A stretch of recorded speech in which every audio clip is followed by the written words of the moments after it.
नमस्कार, जय हिंद साथियों। मैं महेंद्र सिंह चौहान और स्वागत है आपका हमारे YouTube चैनल लक्ष्य फोर्स अकेडमी में। साथियों, बड़े ही दिनों के बाद रूबरू हो रहे हैं हम सभी साथी।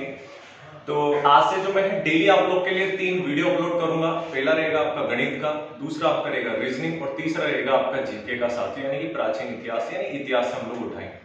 तीनों वीडियो आप लोग के लिए डेली अपलोड होगा। डेली अपलोड मैं आप लोग के लिए करूंगा और आप लोग सपोर्ट करते रहे इसी तरह से, जिस साथियों आप सभी साथी मुझे सपोर्ट करते हैं और जल्द आप लोग जो है सब्सक्राइबर बढ़वा दें ताकि मैं आप लोग के लिए ऑनलाइन क्लासेस प्रोवाइड करा सकूं। तो चलिए आइए शुरू करते हैं। तो आज का जो टॉपिक है वो है आपका गणित से, और गणित में साथियों जो हम लोग पढ़ने वाले हैं, देखिए तो गणित में जो आज हम लोग शुरू करने वाले हैं वो है आपका एडवांस गणित। ठीक है, एडवांस मैथ्स। तो आज से जो हम लोग शुरू करने वाले हैं साथियों वो है आपका एडवांस मैथ्स।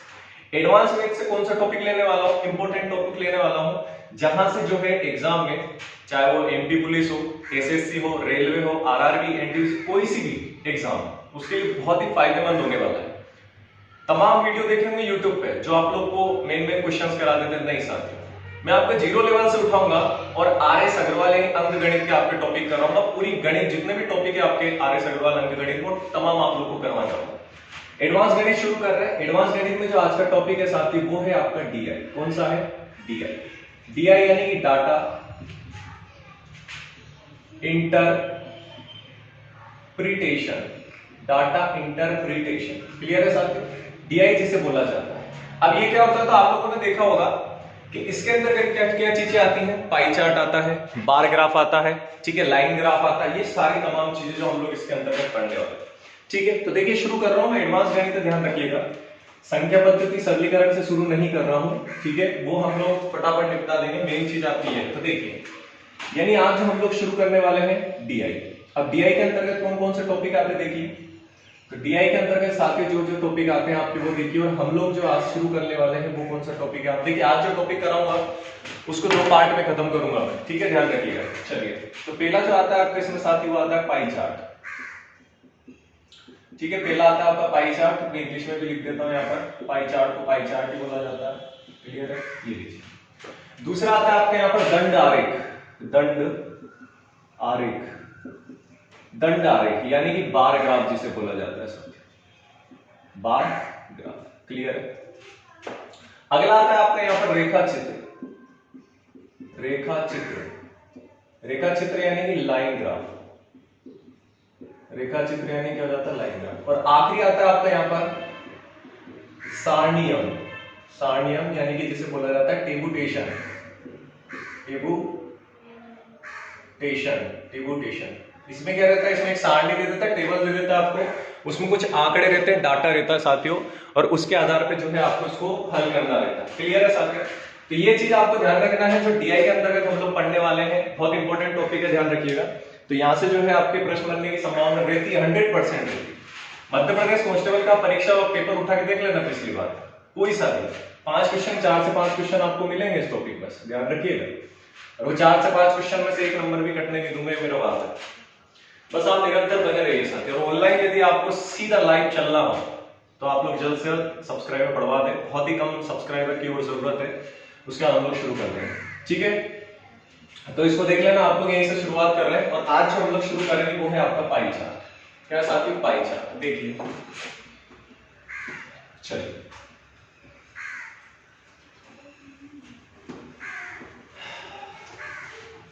एक बहुत ही खूबसूरत सी पंक्ति है कि रख हौसला वो मंजर भी आएगा, प्यासे के प्यास चलकर समुंदर भी आएगा, कि थक कर ना बैठे मंजिल के मुसाफिर, मंजिल भी मिलेगी और मिलेगा मजा भी आएगा। तो यही पंक्तियों पे अमल करिएगा।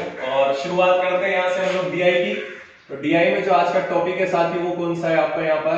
तो वो है आपका साथियों पाई चार्ट। पाई चार्ट की शुरुआत हम लोग कर रहे हैं। पाई चार्ट की शुरुआत हम लोग कर रहे हैं साथियों।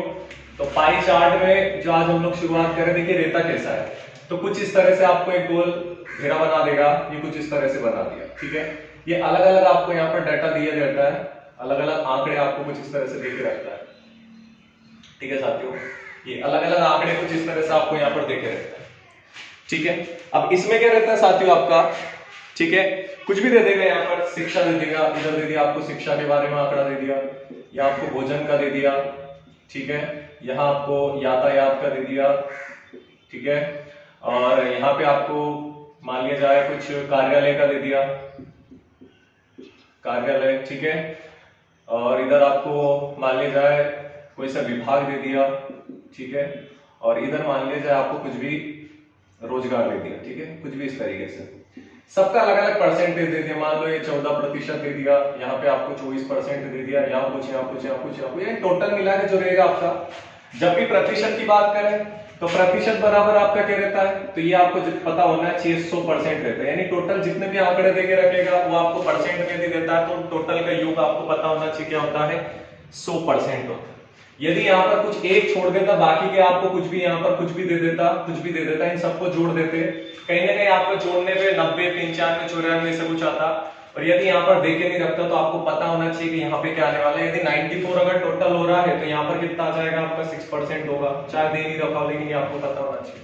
तो सारी चीजें हम लोग इसमें पढ़ने वाले, क्लियर है साथियों। दूसरी एक और चीज आती है इसमें, देखो वो भी आपको पता होना चाहिए। तो ये तो मैंने परसेंटेज की बात की, परसेंटेज की जगह पे कभी कभी आपसे डिग्री भी पूछ लेता है, डिग्री, जैसे यहाँ दे दिया 54 डिग्री, यहाँ दे दिया आपका 36 डिग्री, कुछ भी ऐसा डिग्री दे देगा। तो जब भी डिग्री देके चले हमेशा याद रखिएगा 360 डिग्री लेना है। क्यों लेना है, मान लो ये आपका क्या वृत्त है, ये आपका एक वृत्त है, तो ये वाला जो है आपका एक चांदा, जो आपने देखा होगा गणित में, कितना डिग्री का कोण होता है, 180, और नीचे वाला भी कितना हो जाएगा, 180। तो डिग्री की जब भी बात करें तो 180 और 180 पूरा कितना हो जाएगा आपका, 360 डिग्री। क्लियर है, यहाँ पर कोई दिक्कत है क्या, इतना समझ आ रहा है, ठीक है। मैं कह रहा हूं हर एक चीज समझ आएगी, बारीकी से ध्यान दें। चलिए अब इसको हटा रहा हूं, यहां से शुरुआत कर रहे हैं हम लोग। चलिए अब इसमें क्या क्या चीजों का ध्यान रखना है आपको, सबसे पहले वो देखें, आपको कौन कौन सी चीजों का ध्यान रखना है। देखिए यदि आप इसको पाई चार्ट, बार ग्राफ, कोई सा भी आप करते हैं टॉपिक डीआई का, तो उसमें आपको 2 से 4 चीजें बहुत जरूरी है, वो पता होना चाहिए। यदि आपको उसमें बेसिक क्लियर नहीं है तो आप इस टॉपिक को बिल्कुल भी नहीं करना है। अब वो कौन कौन सी चीजें, तो देखिए, तो पहला जो आता है आपको साथियों, इसमें आपको प्रतिशत के बारे में जानकारी होना चाहिए, यानी प्रतिशत वाला जो टॉपिक है आपका, वो आपको पता होना चाहिए कि परसेंटेज कैसे निकाला जाता है। नहीं पता है तो वो भी मैं एक सारे वीडियोस लेके आऊंगा, उसमें आप लोग देख लीजिए, पिछले बहुत पुराने वीडियो रखे हैं मेरे यूट्यूब पे, आप देख सकते हैं, बहुत ही बेसिक है। दूसरी चीज जो है आपका यहाँ पर, वो आपको अनुपात निकालना आना चाहिए, अनुपात आपको पता होना चाहिए साथियों, जिसे रेशियो बोला जाता है, क्लियर। तीसरी चीज जो आती है यहाँ पे आपकी साथियों, वो है औसत। तो औसत के बारे में आपको जो है यहाँ पर जानकारी होनी चाहिए, जिसे एवरेज बोला जाता है, क्लियर है। और सबसे आखिरी चीज आती है वो है आपकी रेंज। रेंज क्या होती है साथियों, तो जो बड़ा रहता है, बड़े आंकड़े, उसमें से आपको छोटे को माइनस करना रहता है, ये होता है, यानी मैक्सिमम माइनस क्या हो जाता है, मिनिमम हो जाता है, यानी 10 में से 4 घटाओ कितना है, 6। इस तरीके से आपके कुछ प्रश्न है, क्लियर है। तो यदि आप इस पार्ट को करते हैं डीआई वाले को, तो यहाँ पे आपको जो 4 चीजें हैं इनके बारे में ज्ञान होना आपको बहुत ही जरूरी है। नहीं पता है तो आप छोटी छोटी चीजें बेसिक आप पता कर सकते हैं कि भाई परसेंटेज कैसे निकाला जाता है, औसत कैसे निकाला जाता है, अनुपात कैसे निकाला जाता है, और साथ में आपका रेंज कैसे निकाला जाता है।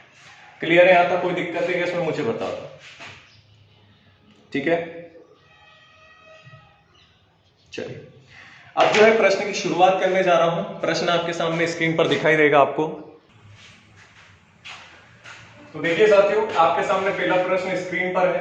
ये पार्ट पहला है, मैं आपको पहले बता चुका हूं, पार्ट नंबर पहला है। पार्ट पहले में हम लोग जो है बेसिक बेसिक चीजें करेंगे। पार्ट सेकंड में पूरा अंकगणित का जो टॉपिक है आपका कार्यसमूह को मैं आपको खत्म कराने वाला हूं। तो देखिए प्रश्न आपके सामने दिया गया है। प्रश्न दिया गया साथियों के नीचे दिए गए पाई चार्ट में एक परिवार द्वारा विभिन्न पदों में एक महीने के खर्च का विवरण दे रखा है आपको, ठीक है। एक परिवार का जो भी एक महीने का खर्चा होता है, किस किस चीज में क्या क्या खर्चा हो रहा है, कितना खर्चा हो रहा है, सब दे रखा है। तो इसका ध्यानपूर्वक अध्ययन करके दिए गए प्रश्नों के उत्तर दीजिए, ठीक है। तो यहाँ आपको कुछ डाटा दे रखा है, पूरा एक परिवार है उसका डाटा दे रखा है कि भोजन में उसने 45% खर्च किया, किराए पर 14%, कपड़े पे 11%, ईंधन पे 9%, शिक्षा पे 15% और अन्य पे आपको पता निकालना है। जैसे मैंने पिछला प्रश्न आपको बताया था, है ना, मतलब पहले जैसे शुरुआत की थी मैंने आपको बताया था, हो सकता है आपको सारे दे रखा, पर कोई ना कोई एक आपको ना दे रखा, तो वो चीज आगे आने वाली है। इसके इक्के दुक्के प्रश्न क्या है, इस प्रश्न को समझते हैं। आपसे बोला क्या है, एक महीने के खर्च का विवरण दे रखा है, इसका ध्यानपूर्वक अध्ययन करके आपको बताना क्या है, एक परिवार द्वारा विभिन्न पदों का, ठीक है। तो ये आपको एक उन्होंने यहाँ पर कथन दे रखा है और एक यहाँ पर क्या दे रखा है साथियों, आपको एक चित्र दे रखा है। अब देखिए प्रश्न क्या है आपका, प्रश्न अभी ये नहीं है। अब देखिए प्रश्न आपके सामने पूछा जाएगा, प्रश्न आखिर है क्या, ठीक है। तो प्रश्न देखते हैं हमें, प्रश्न क्या दे रखा है। तो प्रश्न आपका दिया गया है कि शिक्षा तथा भोजन पर किए गए खर्च का अनुपात आपको निकालना है। तो प्रश्न देखिए, प्रश्न क्या दे रखा है, ये प्रश्न नहीं है, कथन दे रखा है, ठीक है ना। प्रश्न क्या दे रखा है साथियों ने कि शिक्षा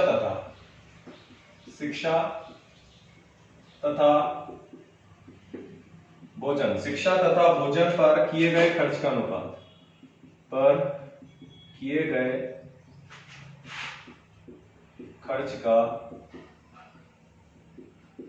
अनुपात कितना है ये आपसे पूछा है। क्लियर है साथियों?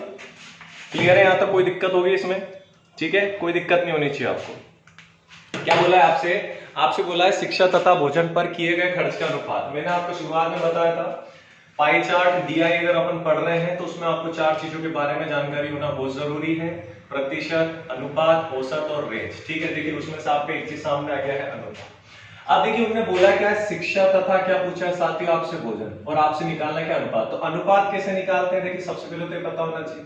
तो अनुपात यानी कि जो समान क्वांटिटी होती है उनके बीच में कुछ इस तरह से चिन्ह आपको दिखाई देता है, इसी को क्या बोलते हैं, रेशियो बोलते हैं, अनुपात बोलते हैं। आपसे पूछा किस किस का है, तो शिक्षा का पूछा है साथियों, और एक और किसका पूछा है, भोजन का। तो यहां देखिए आप शिक्षा का कितना परसेंटेज दे रखा है, 15 प्रतिशत है, हटाऊंगा बटन में क्या आ जाएगा, 100। ऐसे आप भोजन का देखिए, भोजन का कितना दिख रहा है, 45, बटे में क्या आ जाएगा, प्रतिशत या 100। ये 100 से 100 गया, 15 एकम कितना हो गया, 15, और 15 तिया कितना हो गया, 45। यानी शिक्षा और जो भोजन का अनुपात है साथियों कितना है, 1:3। बताइए समझ आया कि नहीं? बताइए इसमें दिक्कत है क्या किसी को, ये बताइए मुझे। बहुत आसान है, कोई दिक्कत नहीं है, समझ आ गया होगा। ठीक है, उतार लीजिए से अगला प्रश्न देखते हैं।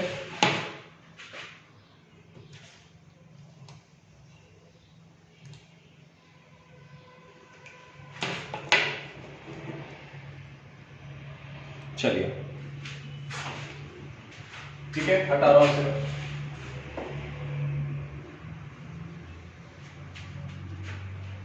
चलिए सर, कथन वही है, चित्र भी आपका सेम रहने वाला है। प्रश्न देखिए, प्रश्न इस बार प्रश्न है आपका कि ईंधन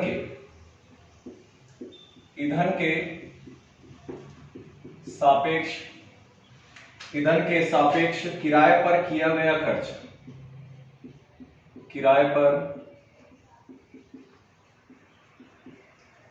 किया गया खर्च कितने प्रतिशत है,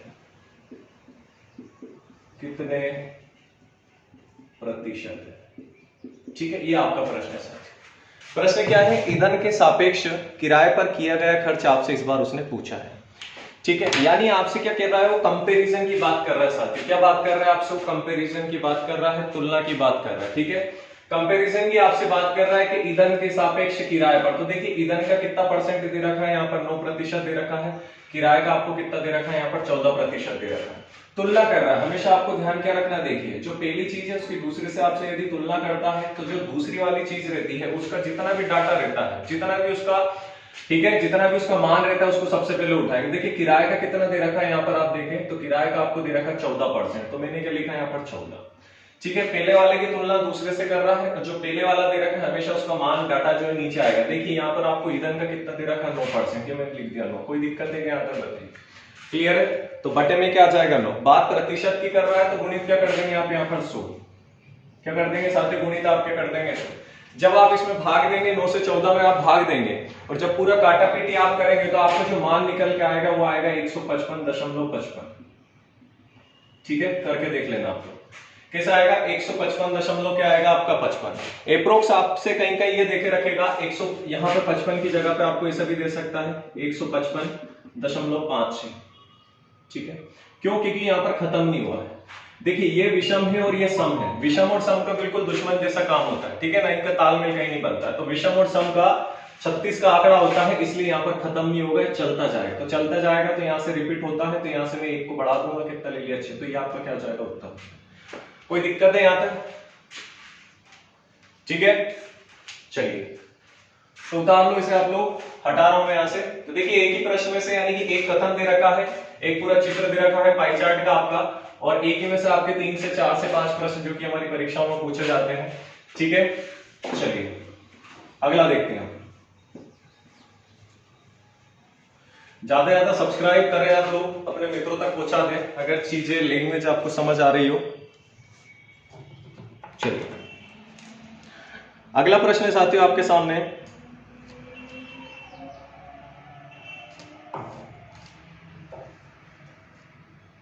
चलिए अगला प्रश्न है, ठीक है, तीसरा इसी के अंतर्गत कि किन 3 पदों के खर्चों में, किन 3 पदों के खर्चों में, इसको हटा देता हूं, अभी थोड़ा सा डिफिकल्ट हो जाएगा, आप लोग कर नहीं पाओगे, इसको मैं हटा देता हूं, थोड़ा और दूसरा ले लेते हैं, ठीक है, आप लोग कर नहीं पाएंगे इसको, जब हम लोग टॉपिक निपटाएंगे तब उसे ज्यादा अच्छे से समझेंगे।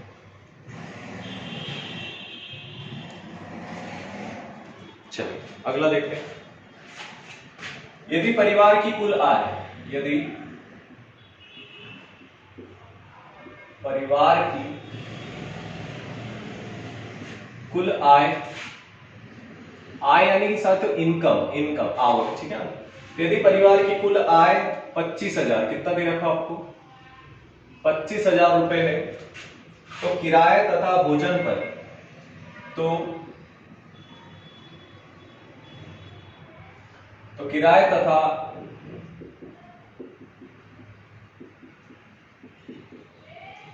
भोजन पर कितना खर्च हुआ, पर कितना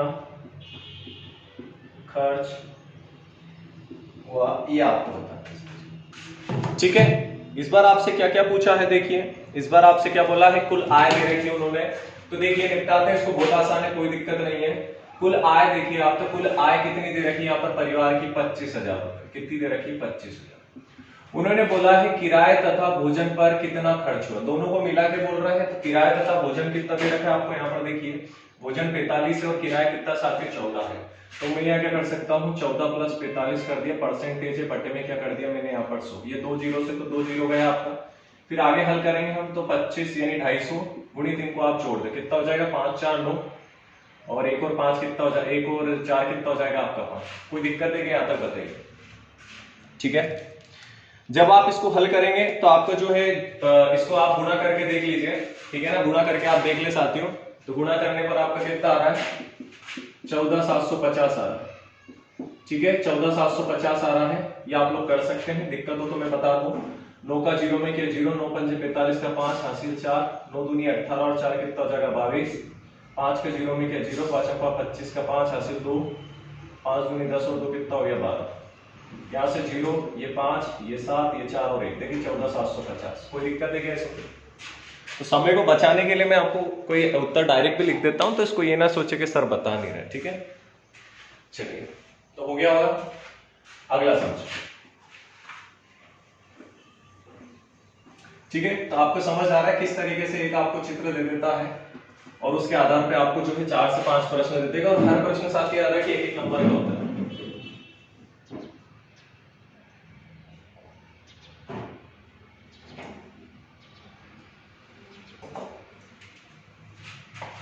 चलिए अगला देखते हैं, देखिए अगला प्रश्न है,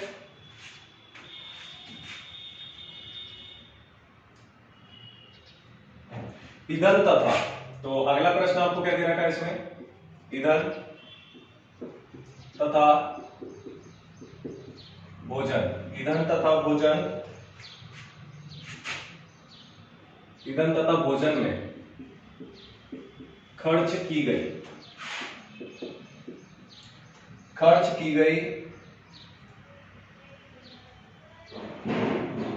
धनराशि का अनुपात,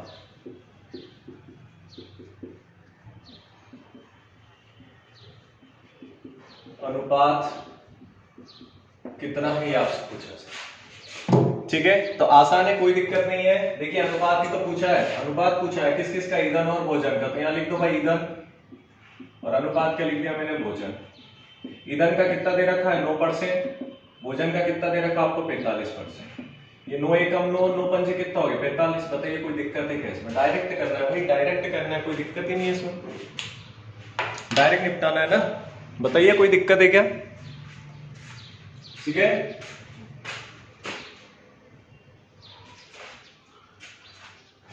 किसी ने बड़ी कमाल की बात कही है कि जब घमंड आ जाए जिंदगी में तो शमशान का एक चक्कर लगा लेना।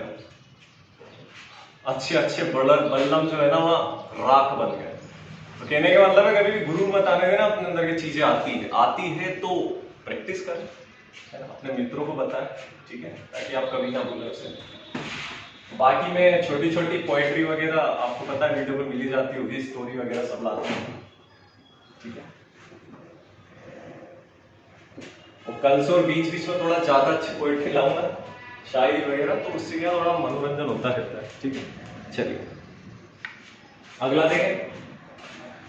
अगला आपका प्रश्न नंबर 5 कि किराए में खर्च की गई धनराशि का, किराए में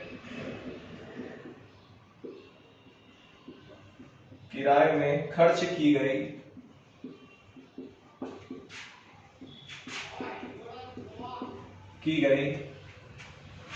धनराशि का अन्य से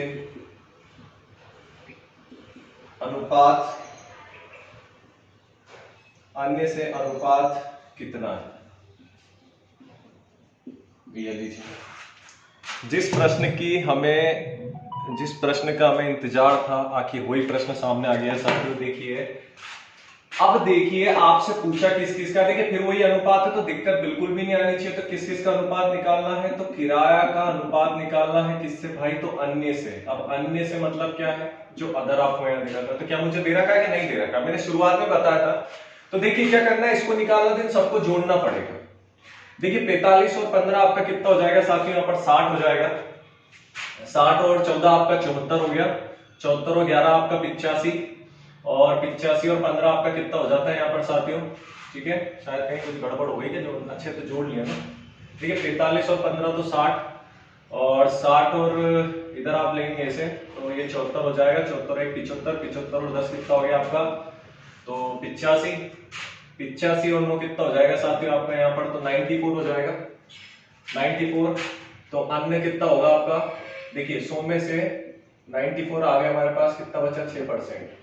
तो ये अन्य वाला कितना हो गया? 6% हो गया। कोई दिक्कत है? अब देखिए तो किराए का कितना दे रखा? सब चलो किराए का देखो 14, और अन्य का कितना निकाल के लाए? 6। काट दो ना, आप उत्तर में देख लेना। 14:6 तो ठीक है, नहीं होगा तो क्या होगा? 2 3 6 और 2 7 14, यानी 7 कितना हो जाएगा? 3। बताइए कोई दिक्कत है क्या इसमें?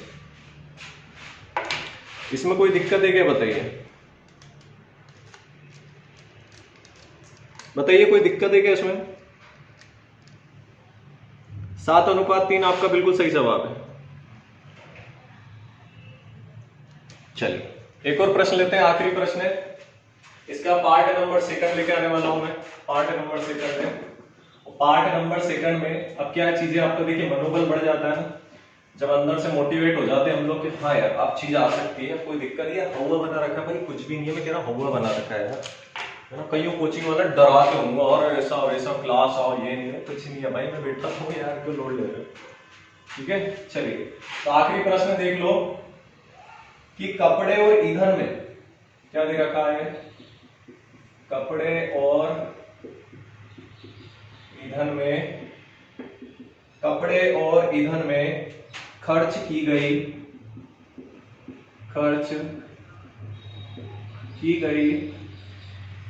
कुल धनराशि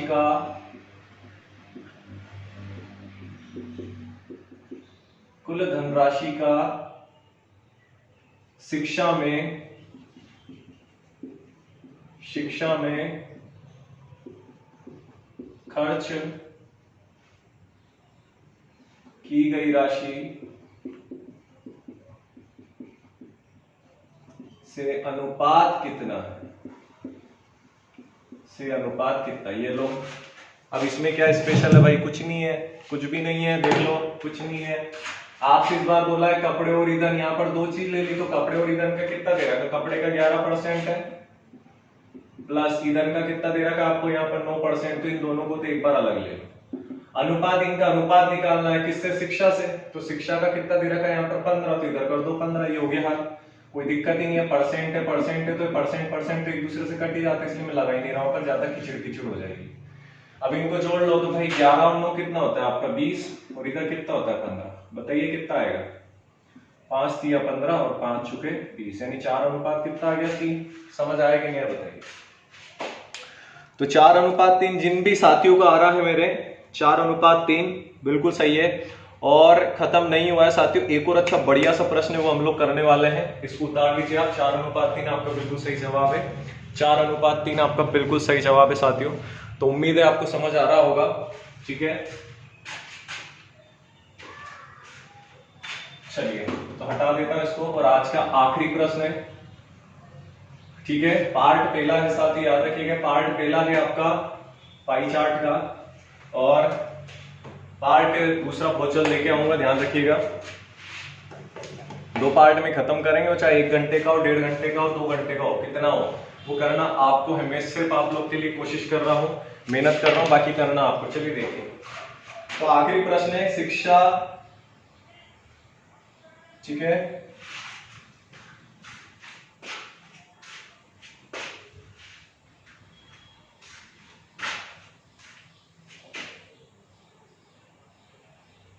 तो आखिरी प्रश्न है कि शिक्षा मद द्वारा बनाने वाले केंद्रीय कोण, बनाने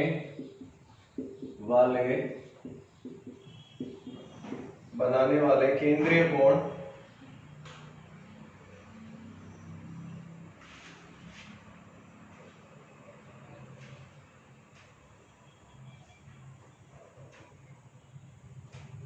ठीक है, बनाने वाले केंद्रीय कोण का मान कितना है,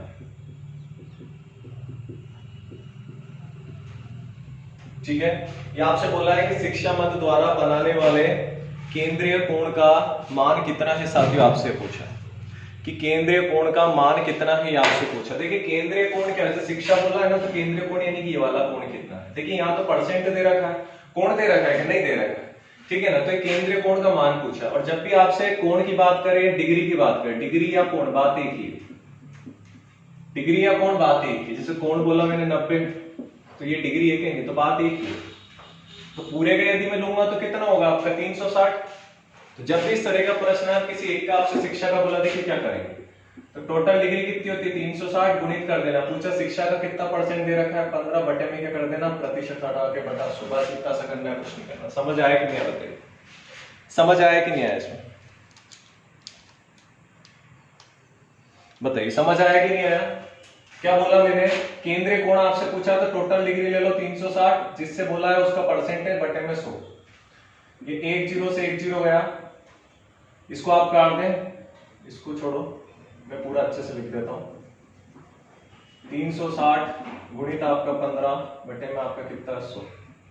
ये 1 0 से 1 0 गया, 5 दूनी 10, 5 तिया 15, 2 एकम 2, 2 तिया 6, और आप इसको करेंगे, सॉरी सही आ रहा है, काटा पीटी में कुछ दिक्कत हो रही है कि 360 हो गया है, गुणित आपका 15 है, बटे में आपका कितना है 100, ठीक है। तो 5 तिया 15, 5 दूनी 10, 0, ये 1 0 से 1 0 गया, ठीक है। 2 एकम 2, 2 8 16, 18 तिया कितना होता है 54। थोड़ा गुणा करने में दिक्कत आ रही थी। 54 डिग्री आपका यहाँ पर सही जवाब। जो शिक्षा का केंद्रीय कोण कितना होगा 54 डिग्री। कोई दिक्कत है क्या इसमें साथी बताइए, ठीक है। ऐसे कैसे सेम प्रश्न आपको दे रहा हूं, जहां शिक्षा लिख रहा हूं वहां पे क्या आएगा आपका, शिक्षा की जगह पे जैसे मैंने मान लेकर दे दिया ईंधन दे दिया साथी, क्या दे दिया ईंधन। आपको इस ईंधन का केंद्रीय कोण बताना है, ये आपको होमवर्क के कमेंट बॉक्स में मुझे जरूर बताएं। कमेंट बॉक्स में आप बताएंगे, चाहे एक बच्चा भी जवाब देगा, मतलब मुझे लगेगा आपको समझ आ रहा है। तो साथी उम्मीद है आपको चीजें पसंद आई हुई, अच्छा लगा हो वीडियो तो लाइक शेयर जरूर करें, कमेंट करें, और जल्द से जल्द 1000 सब्सक्राइबर करा दें, फटाफट हम लोग जो है ऑनलाइन क्लास शुरू करेंगे। तो बहुत बहुत धन्यवाद, शुक्रिया, और खुश रहें। जय हिंद।